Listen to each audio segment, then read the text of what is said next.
Salut et bienvenue sur cleboaoriginal.com. Merci de votre fidélité. Vous allez coacher la bino émission Moko na sala yango depuis kala. Na lingi na zongi la sous ba version ya émission Oyo. Ndenge bino moka boyebi ke na Cleboa Original. Tout ça la ba émission ya ndengi na ndengi. Donc yango na zozong cette émission Oyo. Bon, botala yango.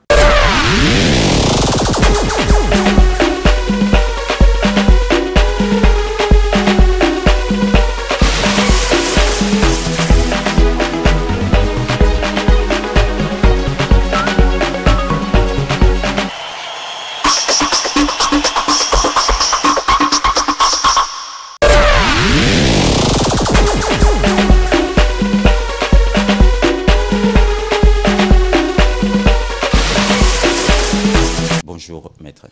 Bonjour. Ça va? Ça va très bien et vous? Ça va très bien, merci. Les droits des étrangers, c'est le sujet que nous allons aborder dans cette émission. Donc j'aurai plein de questions à vous poser. D'accord. Donc, je vais répondre le mieux que je pourrais. D'accord, donc on va commencer par la première question. Maître Emmanuel Schliemann, que pensez-vous du droit des étrangers tel qu'il existe en France? Vaste question. C'est un droit qui est très juridique évidemment, mais aussi politique. Et c'est un droit qui s'est façonné au long des années en fonction des gouvernements successifs qui sont venus en France. Donc c'est vrai que c'est un droit qui est très particulier parce qu'il y a vraiment souvent le contexte politique qui vient ajouter soit plus de laxisme, soit au contraire plus de dureté à ce droit, selon que les gouvernements veulent donner des signes aux électeurs plutôt de sévérité ou au contraire d'ouverture des frontières. Donc c'est un droit qui est très évolutif, très changeant, assez neuf aussi, donc beaucoup de jurisprudence.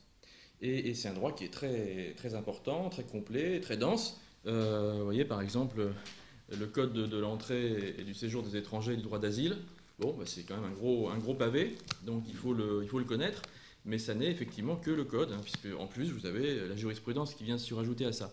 Maître, j'ai quelques questions précises à vous poser. Donc tout d'abord, qu'est-ce que le regroupement familial?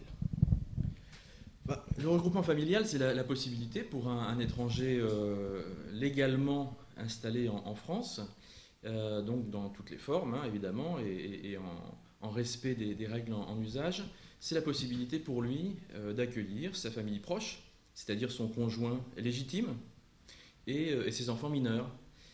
C'est un vrai droit qui a été façonné évidemment par les textes eux-mêmes, mais aussi par le Conseil constitutionnel, qui a été validé par le Conseil constitutionnel en 1993. Avant lui, c'était le Conseil d'État en 1978.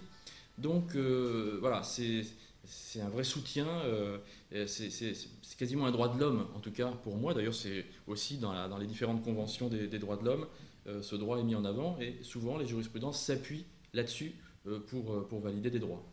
Maître, quelle est l'autorité compétente pour statuer sur un regroupement familial?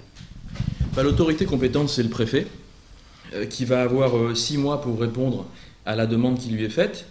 Et alors après, il répond positivement ou négativement. Si après, de toute façon, il n'y a pas de réponse, évidemment, ça vaut décision implicite de rejet qui permet aux demandeurs d'attaquer. Voilà, donc c'est l'autorité d'ailleurs souvent habituelle en cette matière. C'est une autorité administrative, mais aussi un peu politique. Voilà, et selon effectivement ensuite les différents préceptes du droit administratif, donc qui sont des